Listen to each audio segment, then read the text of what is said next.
मुक्त करायसाठी आपण राबवत आहोत. सगळ्या संघटनेचे लोक आहेत, भारतीय बौद्ध महासभेचे लोक आहेत, विविध संघटनेचे लोक आहेत, सामाजिक कार्यकर्ता सुद्धा याच्यामध्ये सहभागी आहेत.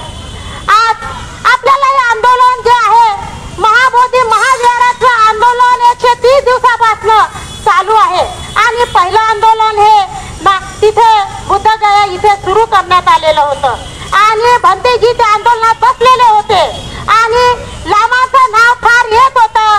त्या नावांनी हे आंदोलन सुरू केलेलं आहे आणि त्यापासून हे जागतिक लेवल पर्यंत हे पोहोचलं पाहिजे, भारतापर्यंत पोहोचलं पाहिजे.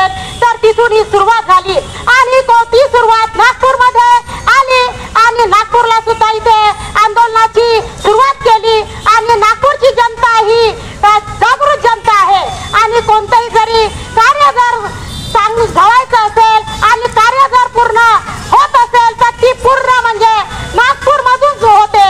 कारण ज्या डॉक्टर बाबासाहेब आंबेडकरांनी येवल्याच्या नाशिकच्या परिषदेमध्ये म्हटलेलं होतं की मी हिंदू धर्मामध्ये जन्माला आलोय, माझ्या हातचं नाही आहे पण मी हिंदू म्हणून मरणार नाही, हे माझं हातचं आहे. तर त्यांनी 14 ऑक्टोबर 1956 ला त्यांनी घोषणा केली आणि 1956 ला नागपूरच्या पवित्र दीक्षाभूमीवर पवित्र सुंदर निर्मळ आणि असा स्वच्छ धम्म दिलेला आहे आणि ही धम्माची लाट 5 लाख लोकांपर्यंत डॉक्टर बाबासाहेब आंबेडकरांनी पोहोचवली होती आणि ती लाट पोहोचवल्यामध्ये डॉक्टर बाबासाहेब आंबेडकरांनी चंद्रमणी गुरु भंतेजीच्या हस्ते धम्माची दीक्षा घेतलेली आहे आणि ज्यावेळेस भगवान बुद्धाला ज्ञान प्राप्त झालं त्यावेळेस पहिलं धम्मचक्र परिवर्तन जेव्हा तथागतांनी फिरवलं ते सारनाथ येथे भगवान बुद्धांनी 5 पंचवर्गीय भिक्षूंमध्ये पसरवलेलं आहे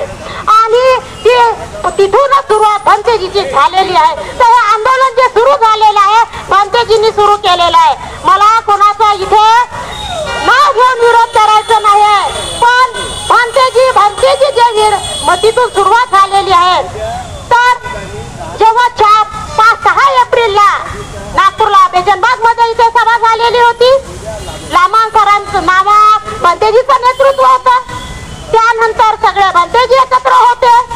त्यानंतर जेव्हा इथे सभा झाली विनाचार्य भंतेजीची बेजनबागला आणि ती सभा चांगली गाजल्या गेलेली होती आणि विनाचार्य भंतेजींनी इथे आवाहन केलं होतं की 12 तारखेला 12 लाख लोक बुद्धगया इथे या आणि महाबोधी महाविहार मुक्त करा हा त्यांचा हा नारा होता आणि हा नारा हा जगभर पसरलेला होता. आणि जगभर पसरल्यानंतर काही कोणांना असं वाटलं की मी कुठे कमी पडतोय. अरे भंतेजीचं जे आहे चिवर हा आपल्यासाठी सगळ्यात महत्वाचा आहे आणि इथून बुद्धगयाला लोक गेले आणि लोक गेल्यानंतर तिथे जो काही प्रकार घडला आणि विनाचार्य भंतेजीला तिथे अटक करण्यात आली, हे एक षडयंत्र आहे. हे एक षडयंत्र आहे. लामा सरांचं नेतृत्व असो किंवा विनाचार्य भंतेजीचा असो किंवा सुरेश ससाई भंतेजीचा असो, आम्ही जनता भंतेजीच्या नावाखाली न जाता आम्ही चिवराच्या मागे जातोय आहो. आम्ही त्यांचा मान सन्मान करतोय आहो आणि हे महाबोधी महाविहार हे धम्माचं ज्ञान केंद्र आहे. तथागतांना तिथे ज्ञान प्राप्त झालं होतं आणि हे जागतिक लेवलचं आहे. हे ना भारतभरात आहे. तर हे मुक्त का नाही होत आहे याचं एकमेव कारण आहे तिथे पंड्यांनी आपलं अस्तित्व निर्माण केलं होतं. जेव्हा एक हे रद्द करू शकत नाही, 1950चा जो 49चा एक हे रद्द करत नाही, तर माझं ह्या सरकारला निम्र निवेदन आहे की तुम्ही 1949चा एक रद्द करून नाही राहिले आहे. आम्हाला विविध आंदोलन करावं लागून राहिले, धरणं आंदोलन करावं लागून राहिले आणि आमच्या भंतेजीला तुम्ही आतमध्ये करत आहे. तर मला एक प्रश्न यांना विचारायचा आहे की जेव्हा तुमच्या संसद मध्ये नोटाबंदीचा कार्यक्रम नोटाबंदी करता तर तुम्ही एका दिवशी सँक्शन करता आणि आम्ही जेव्हा इतकं लढत आहोत आणि आम्ही का आंदोलन करत आहोत आमचा तुम्ही 1950चा एक का बरं रद्द करत नाही. याचं एकमेव कारण आहे की ही सरकार आमच्या पैशावरती यांचा डोळा आहे. कारण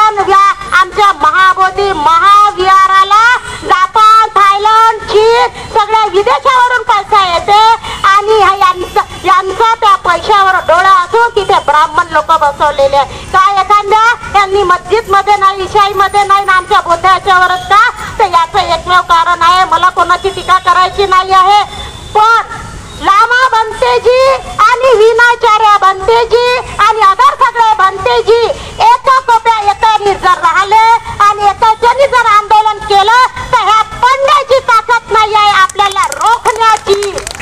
यांनी आपल्याला पाहून घेतलेलं आहे की यांना तोडता कसा येईल, यांच्या भंतेजीला कसं तोडता येईल आणि हे कसे तोडून अर्थात झगडा करतील आणि याचा फायदा आम्हाला कसा उचलता येईल, यांना कसा लाठीचार्ज करता येईल आणि यांना कसा हकलण्यात येईल, यांच्या महिलांचा कसा अपमान करण्यात येईल, हे त्यांनी हे षडयंत्र हे रचलेलं आहे.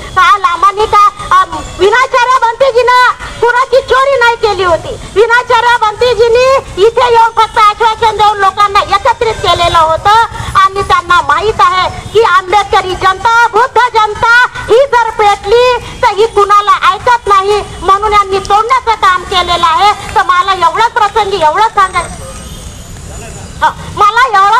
आहे तर मला एवढं सांगायचं आहे की आपल्याला महाबोधी महाविहाराचं आंदोलन, आपल्याला दीक्षाभूमीचं आंदोलन, आपल्याला आपल्या सामाजिक मागण्याचं आंदोलन का बरं करावं लागते? तर याचं एकमेव कारण आहे की ते आपल्यामध्ये आपण संघटित नाही आहोत आणि आपण आपसा झगडे करतो, आपसा फुटा पाडतो, त्याचं ते हे करून ते हे करतात. तर मला एवढंच आजच्या प्रसंगी सांगायचं, महाबोधी महाविहार पहा, डॉक्टर बाबासाहेब आंबेडकरांनी म्हटलं होतं, अन्याय करने वाले से अन्याय सहने वाला ज्यादा गुनाहगार है. तो महाबोधी महाविहार हमारी विरासत है. आम्ही आमचे सगळे बनतेजी, आमचे आज जे बनतेजी आहे, आमचे सामनेर बनतेजी असो, उपसंपदा झालेले बनतेजी असो, काही असो, पण हे आमचे बनतेजी आहेत. आमचे हे गुरु आहेत. आमच्या गुरुचा आम्ही मान सन्मान आणि त्यांच्या विचारावर चालून आम्ही त्यांच्या याच्यावर चालून आम्ही त्यांच्या सोबत नेहमीच राहूया आणि महाबोधी महाविहार जोपर्यंत मुक्त होत नाही तोपर्यंत आम्ही ह्या बनतेजींच्या पाठीशी राहू आणि आम्ही ते महाबोधी महाविहार मुक्त करूनच राहू. तोपर्यंत आम्ही शांत बसणार नाही. आम्ही बाबासाहेबांच्या शरणी आहोत, रमाईच्या लेकी आहोत आणि गौतम भगवान बुद्धाचे आम्ही उपासक आणि उपासिका आहोत. कारण आम्ही ते घेऊनच राहू. आम्ही इथं आता 1 महिन्याचं असो तरी आम्ही ते रोज येऊ. आम्हाला जितकं झेपेल तितकं आम्ही बनतेजीच्या सपोर्टला नेहमीच राहू आणि जे आपल्यावरती अन्याय अत्याचार करत आहेत त्यांना आम्ही धडा जरूर शिकवू आणि महाबोधी महाविहार मुक्त आंदोलन सर्व ते करू आणि बनतेजीला आपण सगळे मिळून सोडवण्याचा प्रयत्न करून एकमेवाने लढण्याचा प्रयत्न करू आणि मुक्ती आपण महाबोधी महाविहार आंदोलन मुक्त करून राहू. हा आपला हा प्रसंगी आजचा ऐतिहासिक दिवस आहे.